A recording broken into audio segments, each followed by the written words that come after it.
Alhamdulillah, wassalatu wassalamu ala sayyidina Rasulillah wa ala alihi wa sahbihi ajma'in. Amma ba'd. Perdamaian Hudaibiyah dan kisah Sayyidina Abu Basir radhiyallahu anhu dan Sayyidina Abu Jandal radhiyallahu anhu.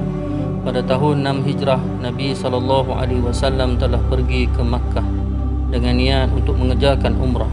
Orang kafir Makkah mendapat tahu berita tersebut dan menganggap perkara itu merupakan satu penghinaan terhadap mereka.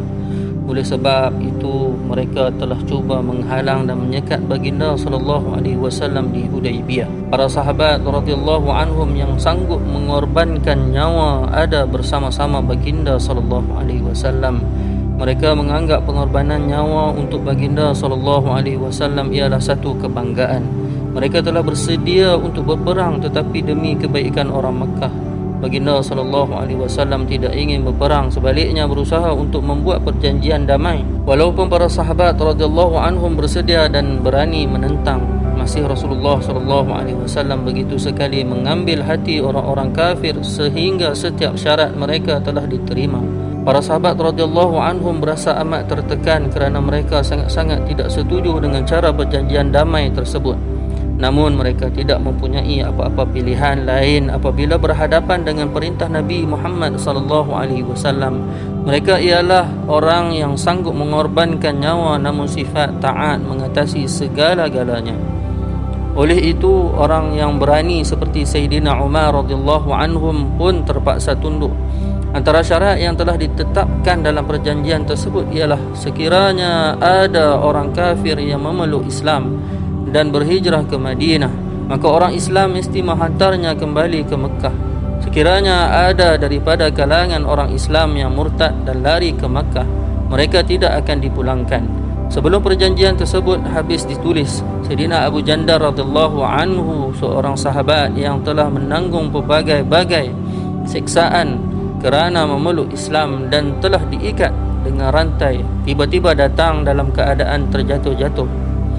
Beliau tiba di sisi tentera Islam dengan harapan bahawa melalui pembelaan orang Islam beliau akan terlepas daripada musibah tersebut. Bapanya Suhail, yakni yang pada masa itu belum memeluk Islam, sebaliknya telah memeluk Islam sewaktu pembukaan kota Mekah. Yang menjadi wakil orang kafir dalam perjanjian tersebut telah menempeleng anaknya dan berkeras ingin membawa pulang. Baginda sallallahu alaihi wasallam berkata, "Sekarang perjanjian ini belum berkuat kuasa. Oleh itu, atas dasar apakah engkau mengenakan undang-undang?"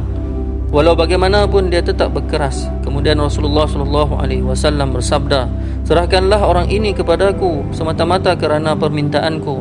Namun mereka tetap berdegil. Sayyidina Abu Jandal radhiyallahu anhu telah melaung memanggil orang Islam dan mengadu, "Aku datang sebagai seorang Islam dan begitu banyak telah aku tanggung musibah dan sekarang adakah aku akan dikembalikan?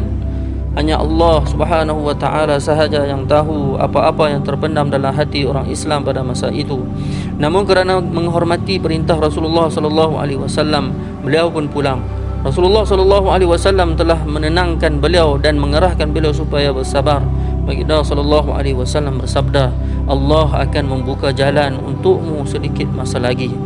Setelah perjanjian selesai, seorang sahabat lagi, Sayyidina Abu Basir radhiyallahu anhu, telah memeluk Islam dan datang ke Madinah. Orang kafir menghantar 2 orang wakil untuk membawa beliau pulang. Mengikut perjanjian yang telah dibuat, Rasulullah sallallahu alaihi wasallam juga telah memulangkan beliau. Sayyidina Abu Basir radhiyallahu anhu juga merayu, "Wahai Rasulullah, saya datang sebagai seorang Islam. Tuan pula menghantar saya kembali ke dalam cengkaman orang kafir." Rasulullah sallallahu alaihi wasallam menyuruh beliau supaya bersabar dan bersabda, "Allah Subhanahu wa taala akan membuka jalan untukmu sedikit masa lagi." Sahabat itu pun pulang bersama 2 kafir tersebut. Dalam perjalanan beliau telah berkata kepada salah seorang daripada mereka, "Wah, nampaknya pedang engkau sungguh cantik." Biasanya orang yang bongkak akan berbangga dengan pujian yang sedikit. Si kafir itu pun mengeluarkan pedangnya dari sarung sambil berkata dengan bangganya, "Memang pun saya telah mencuba ke atas beberapa orang." Sambil berkata demikian, dia telah menyerahkan pedang itu kepada Sayyidina Abu Basir radhiyallahu anhu. Beliau telah mencuba pedang itu ke atas kafir tersebut.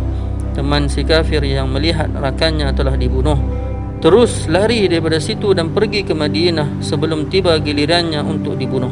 Dia pergi berjumpa Nabi SAW dan berkata, kawan saya telah mati dan akan tiba giliran saya pula. Selepas itu Sayyidina Abu Basir radhiyallahu anhu pun tiba dan berkata, wahai Rasulullah, Tuan telah menunaikan janji Tuan dengan mengembalikan saya. Saya sendiri tidak ada apa-apa janji yang mesti ditunaikan, sedangkan mereka menghalang saya daripada agama saya. Oleh sebab itu saya telah melakukan perkara ini. Nabi SAW bersabda, ini ialah penyemarak perang. Alangkah baiknya jika ada sesiapa yang dapat menolong dan membantunya. Melalui kata-kata Nabi SAW tersebut, Sayyidina Abu Basir radhiyallahu anhu dapat memahami bahawa pada masa itu pun sekiranya ada orang kafir datang menuntut beliau, maka bahawa beliau akan diserahkan kepada orang itu. Oleh sebab itu, beliau telah bertolak dari situ dan pergi ke satu tempat di tepi pantai. Orang Makkah telah dapat mengetahui hal tersebut. Maka Sayyidina Abu Jandal radhiyallahu anhu yang kisahnya telah diceritakan sebelum ini pun datang ke sana secara sembunyi. Selepas itu, siapa sahaja yang memeluk Islam telah pergi ke sana dan menyertai mereka. Dalam beberapa hari telah terbentuk satu jemaah yang kecil. Hanya Allah Subhanahu wa taala yang mengetahui apakah yang berlaku kepada mereka di padang pasir yang tidak mempunyai penduduk, kebun dan apa-apa kemudahan makanan. Walau bagaimanapun sahabat-sahabat itu telah menyekat perjalanan para penzalim yang telah menyebabkan mereka lari daripada Mekah. Mereka telah melawan dan berperang dengan kafilah-kafilah yang lalu di sana, hinggakan orang kafir telah menghantar utusan berjumpa Nabi SAW kerana merasa tertekan. Utusan itu datang merayu dengan penuh rendah diri kepada Nabi SAW agar baginda SAW memanggil Sayyidina Abu Basir radhiyallahu anhu serta jemaahnya ke sisi baginda SAW demi kerana Allah dan demi persaudaraan orang Makkah dengan Nabi SAW. Dengan itu mereka semua termasuk dalam perjanjian Hudaybiyah dan jalan perhubungan orang Makkah akan terbuka semula. Ditulis bahawa apabila surat keizinan Nabi SAW tiba kepada mereka, pada masa itu Sayyidina Abu Basir radhiyallahu anhu sedang mengalami sakit tenat. Beliau meninggal dunia dengan surat keizinan Nabi SAW berada di tangannya.